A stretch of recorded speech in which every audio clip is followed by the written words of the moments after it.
Pertandingan Indonesia U23 versus Malaysia U23 di AFF U23 2025 kemarin berakhir 0-0. Walaupun hasilnya imbang, Indonesia tetap keluar sebagai juara grup A dan resmi lolos ke semifinal yang bakal digelar tanggal 25 Juli di Stadion Gelora Bung Karno.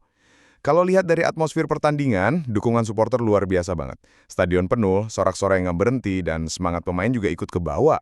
Kita bisa lihat tim ini makin hari makin kompak. Progresnya jelas dari laga pertama sampai terakhir di fase grup. Tapi ya, hasil imbang lawan Malaysia pasti bikin banyak orang agak kecewa. Maklum, lawan Malaysia itu selalu spesial. Ada gengsi, ada rivalitas, dan ekspektasinya pasti tinggi. Banyak yang merasa harusnya bisa menang, apalagi kalau lihat Indonesia dominan banget, penguasaan bola lebih dari 65%. Tapi sayangnya, dominasi itu belum berhasil dikonversi jadi gol. Salah satu hal yang paling mencolok dari pertandingan ini adalah aksi individu pemain Indonesia. Beberapa kali kita lihat pemain bisa dribble sendirian, ngelewatin 3-5 pemain Malaysia, itu gila sih.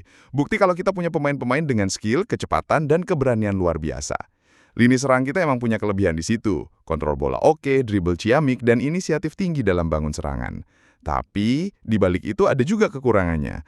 Kadang aksi individunya terlalu lama. Saat ada peluang untuk oper atau main kombinasi, malah diterusin sendiri. Pemain lain juga cuma sering jadi penonton, jarang ada support, minim pergerakan tanpa bola. Akhirnya, serangan yang udah keren jadi mentok sendiri. Malaysia sendiri sebenarnya tampil disiplin. Mereka nggak pegang bola banyak, tapi pressingnya cukup rapat. Cuma kelemahan mereka ada di pertahanan 1 lawan 1. Sering telat nutup ruang, komunikasi antara back juga kelihatan kurang. Beberapa kali kita lihat back mereka bingung ngadepin dribble pemain Indonesia, dan itu jadi celah yang seharusnya bisa dimanfaatkan lebih baik. Kalau bicara individu yang masih kurang maksimal, James Revan jadi salah satu yang disoroti. Beberapa kali kalah duel dan di kotak penalti sering lambat ambil keputusan. Gelandang dan striker pendukung juga kurang kasih opsi buat si Ribbler. Jadi kayak, lo aja deh yang ngerjain semua. Padahal sepak bola itu kan main bareng. Ini juga bikin kita mikir, mungkin rotasi pemain perlu banget di semifinal nanti. Beberapa pemain belum maksimal, jadi kenapa nggak kasih kesempatan ke yang lain? Siapa tahu bisa kasih kejutan atau warna baru di lini serang. Tapi satu hal yang perlu kita ingat, AFF U23 ini bukan tujuan akhir. Tim ini disiapkan untuk kualifikasi Piala Asia dan Olimpiade.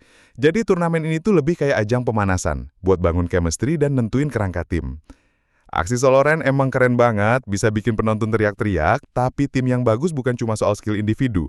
Yang lebih penting, semua pemain aktif bantu satu sama lain, ada pergerakan tanpa bola, ada kerjasama, dan tahu kapan harus oper atau nahan bola. Jadi, kalau ditanya siapa yang paling perlu dievaluasi penampilannya? Jawabannya bukan satu orang aja. Tapi secara umum, lini tengah dan pemain pendukung serangan harus lebih aktif. Jangan biarin si penggiring bola kerja sendiri terus. Semifinal nanti bakal jadi ujian sebenarnya. Bisa nggak nih kita gabungin skill individu dan merja tim jadi satu paket yang solid? Kita tunggu aja. Yang jelas tim ini udah di jalur yang benar, tinggal poles dikit lagi.